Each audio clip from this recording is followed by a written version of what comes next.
Suppose if you are using wordpad app in your Windows computer, after opening the wordpad, then you can see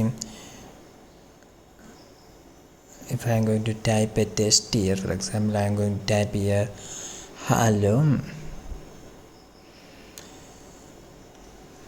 So if I want to align this text to right, then I am going to use a keyboard shortcut, that is I am going to press the two keys at the same time, that is Control key and R key. So if I press this Control key and R key, these two keys at the same time, then you can see that the text moved towards the right.